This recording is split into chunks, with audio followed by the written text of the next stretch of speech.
What up, everybody? So, listen up and listen good.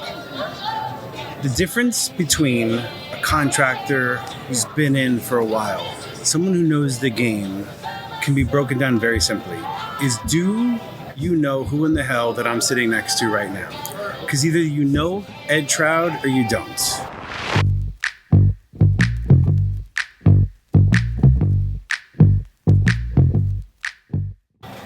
Ed, you're kind of a big deal, right? So I'm told. Who the hell are you, and why should people know your name? I'm both loved and hated. I always say I'm not the guy. I'm not the father of First Advantage, but I was there when it was born.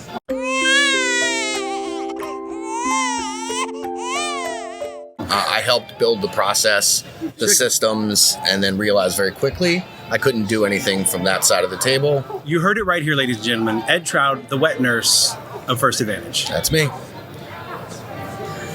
So I have so much to say. I got a lot to say. We've been needing to do this for quite a while. First Advantage. Prior to First Advantage, which is what we know as it is now, you used to process your drivers at the terminal. Correct. So imagine someone sitting at the terminal, probably the person who does the tractor files or sits next to the person that does the tractor files. You go in there and you bring them the information. You walk the driver in there. It was a terrible process, but it was what we knew at the time, so just kind of used to it. And then they're like, automated. You can do this from home. Like, oh my God. We had the joy of being in Delaware Valley. So we got this head start, and oh God, me and my admin, that was fun, wasn't it? We've spoken a lot about, took 2 weeks and did nothing but this. I mean, we learned the intricacies of the system, and I'm like, if I learn First Advantage really, really well, I'm gonna have a leg up on everybody. Yep. And they had some kinks, and they had some challenges in those early days. Ed, why in the hell do they still have those same kinks? Tell me that. Give me, from your perspective, the First Advantage and why it always is a topic of conversation. Right. Well, I mean, it's the necessary gateway, right? You can't make a driver active unless they get through the First Advantage process. There's no other way to get into CSP.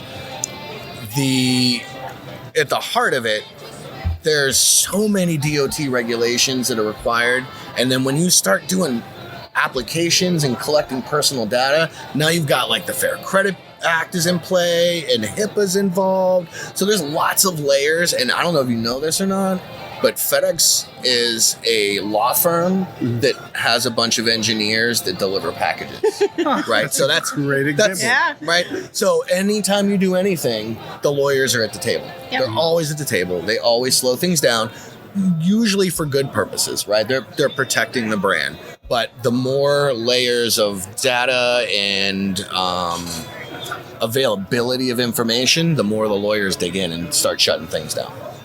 That makes a lot of sense and brings some recent instances into play. Yeah. So what do you do now? If I want to go Ed Traud on the system, what do I do? You mean in terms of processing a driver? Or what I'm doing? Yeah. You have a company. Tell us about the company. We're called CSP Resources. Okay. It is not a coincidence. My last role at FedEx, I was East and South Quals, and my job title was a CSP Resource Specialist. Okay. So I figured people would identify with that right out of the gate, right? They're like, oh, yeah, I've seen this before. And I was expecting some blowback, and actually, it's so close, I was really anticipating. But no, they were like, that's fine. It's close, but not close enough that we're going to come after you. Do you think I could rebrand to FedEx Linehaul Solutions and be okay?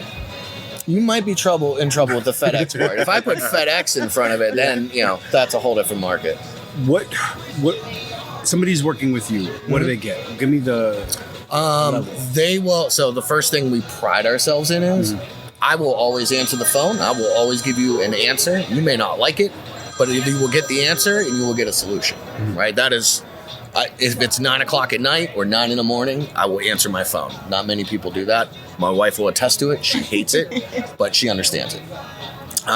What we do in the heart is we take all of the pain points of First Advantage off your plate. We do all of the processing. Depending on how deep you want us to go, we'll go all the way from the lead. We'll put the lead in for you the link in the system for you. We will manage the whole process to the end, and we send out reporting for all of our clients every 48 hours to let them know where every driver is in the process and what they need to get to the next step. Are most of your who's doing the recruiting for the people you work with?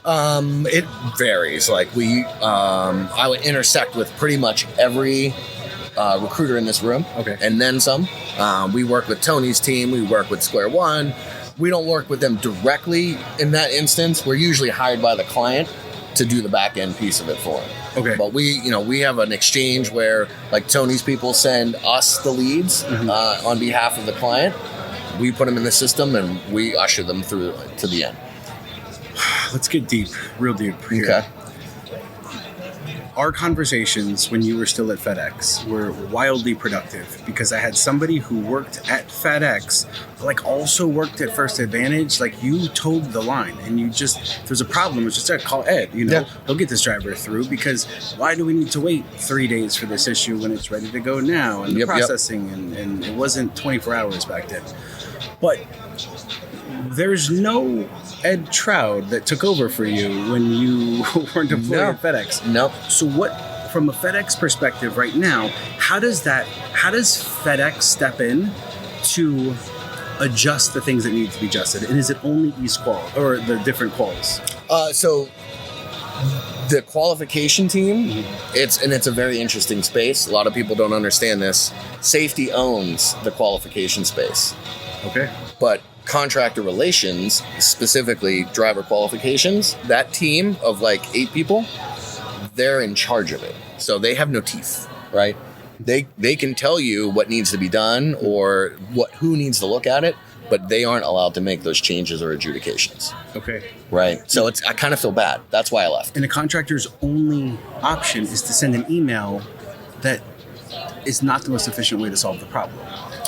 Correct. It's not always the most efficient way, but if you're in a proactive stance instead of a reactive stance, it takes a lot of pressure off, right? So what we do is we help that planning process. Okay. So you're not scrambling for that one driver all the time.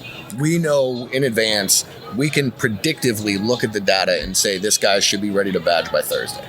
Okay. So you can now set your process up to get this guy on board on Thursday, and we trust the data, we validate the data, we check everything all the way through the process. When we say a guy's ready to badge, he's ready to badge.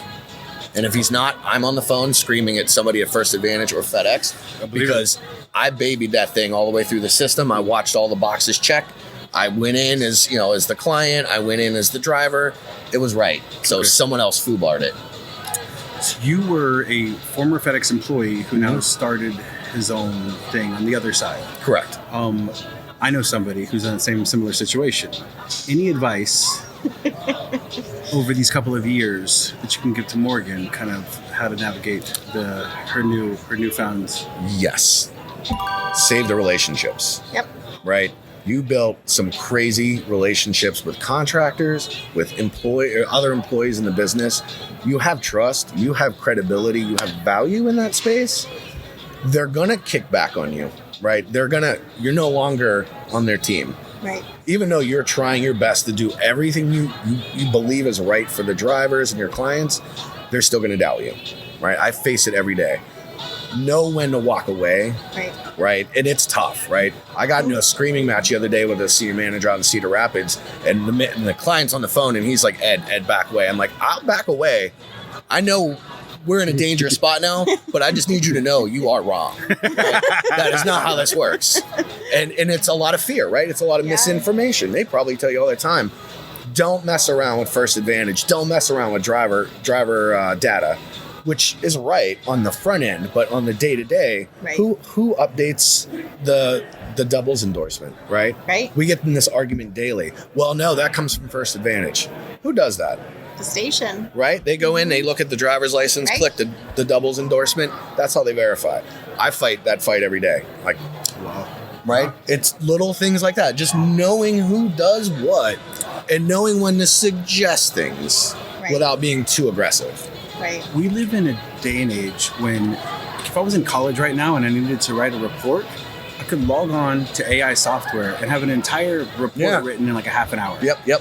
Why in the hell does it take 24 hours when I upload a new med card for it to be acknowledged? What the shit? I agree with you. What shit? I will tell you, it's more of a compliance thing than an AI thing. Okay. Right? So when you upload a document, it gets in queue. And the reality is, if everything that everybody touches at First Advantage for FedEx is a priority. So if everything is a priority, nothing's a priority, right? You have to go in the first in, first out and process everything. So they've got this constant queue of documents that are auto-loading to the files. And then they have bots that go back over all of the documents. When you see it under review, there is a matrix, an audit matrix for every document in that file. They vary from 30 questions to like 400. Okay. And that bot reads all of those questions and verifies the data. So it takes, even though AI is fast, it's still, if you have a 400 audit points, it's going to take a couple minutes per document. And, I think on average, they're badging like 100,000 unique drivers a year at FedEx right now. So that number starts to multiply in this huge numbers. Is there anybody looking at the system to try to locate efficiencies or inefficiencies and make the system better? Is that a priority?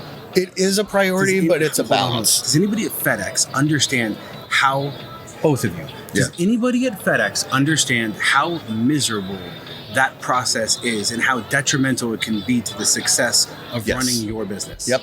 I'd say they know it, but they don't necessarily. There is one person who is the manager of that department, right? I won't leave her name out, but I have the highest respect for this woman. Okay. She is the mother. She's the mother of First Advantage, the mother of dragons. Ed Traud, is it me you're talking about? Right. She knows this better than I know it. And she cares deeply about it, but she's also an engineer. And there's a process, and there are audits, and there are priorities that are put in place. And as a manager or a middle manager, at the end of the day, your priorities get readjusted on you daily, right? So you're working on this thing and you're pouring your heart and soul in, and all of a sudden your director comes in and says, I need you working on this.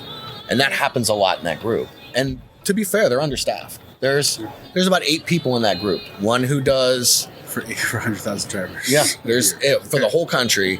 There's a manager. There's one person that looks at all of the... what are they called? When your appeals, right? When those appeals come in for criminal and stuff, or when your criminal reports come back yellow, there's one person in the organization, in that group, that looks at all of those for the whole country. And then the other 6 are the driver quals people that you intersect with. And they haven't changed a lot over the years, but recently it looks like there's a whole batch of new names in there. And while they don't have the knowledge yet, they're definitely nicer than some of my coworkers were at the time. And like Ed said, it's all about priorities. I mean, how long did we hear that TMS was going to be updated? Right. I think since I started at FedEx, I've gone through 3 iterations of new TMS software when I worked in Linehaul planning. Right. I mean, we're talking close to $10-15 million invested in building a new piece of software, and then they scrap it because it won't do what they need it to do. Right. I mean, the truth that no one talks about, CDAS is like a Commodore 64 trying to run Windows 11. Right. Every time you got to log in and go in to enter in your information. It's like, oh, wow. And it was never designed to do what it's doing. It was only meant to hold a few pieces of data, but now it is the center of the universe for everything that happens inside of FedEx. We always tell people, never fix it in TMS. Always fix it in CDAS. If you fix it in CDAS, it flows to TMS. If you fix it in TMS, it doesn't stay in CDAS, and then it reverts back to the old information after 24 hours. Okay. So it's all about workflows. It really is. Processes. Somebody last night, we were out with a client, and he said, Ed, you are a solutions architect. And I was like, oh, that's super fancy. Yeah. I'm going to get that on my business card. Yeah, right? I was like, that. Okay. But yeah, that's what we do. We build workarounds and solutions to make things work faster. Awesome. Ed, man, thanks. Absolutely, Glad we sir. finally got to do this. Yeah. If somebody wants to reach out to you, get in touch with you, where do they find you? You can, if you're a contractor and you're in any of the FedEx ground groups, you can find me. My name is Ed Traud. I'm in those groups. We do. Whoa. Traud. Traud. Ed Traud. Traud. I know we get this. My wife was just saying this. How do people get to that? It's Traud. So Ed Traud. Website. We do not have a website. Whoa. Right? So I know it's very talk like, about Commodore counterculture, 64. right? Whoa. So here's why. We don't spend a ton of money on advertising. We don't spend a ton of money on social marketing, social media. We don't have websites because my whole pledge is to keep it cost effective. Okay. Right? I don't have a huge staff to support. I don't have a lot of overhead. So pricing, is that something you'd like to discuss here or kind of give people an idea of what they're looking at? Yeah, it's really hard. We look at it holistically, right? So if we're working with a new P&D guy, right? We usually set like a base price of about $500 a month for like the first month or two. Okay. That gives us an opportunity to build their business with them. And they have full access to me. Once we get to about 2 months, we have some data now, and we can go back and say, okay, sir, you're really only processing X amount of drivers a month. This is what your price is. And it's usually lower. But it's that startup getting them going. But then you got the Randys, the Spartans, and then the Evolves. We usually build them in hours. Okay. Right? There's just so much work. Wow, that's a great business. Right? Oh, jeez. Wow, great. Yeah. And it's so valuable. I'll pay it. Fine. Yeah, right. We get my drivers in. I have to have drivers. Yep. And we do. I mean, like Spartan, we probably put 25 to 40 drivers a month through them. Like, I'm talking badged. 100 plus trucks. Yeah. No email address. I have an email. It's just my name. Yeah, it's Edward Traud, TRAUD, at CSPResources.com. And then it's gonna be on the screen. It's gonna be amazing. And then my phone number is 412-343-9541. Look, I'll even put it on the bottom of the screen for you. Ed Traud, the wet nurse of First Advantage. That's me. The solutions architect. The solutions architect. All right, thanks, man. Yeah, absolutely. Thank you, brother. Much appreciated. Good luck. Thank you. Any reason to take this anywhere else, or is there anything you think I could wrap it up now, but anything like, it's been great. Yeah, he's phenomenal. I have a wardrobe malfunction. Uh-oh. There it goes. She's gone Janet Jackson on us. Like, most people are like, when I start talking. My wife especially. Near and dear. You know somebody. I'm like, it's because I'm kind of a big deal, man. Right? And they're like, oh, God, this guy. So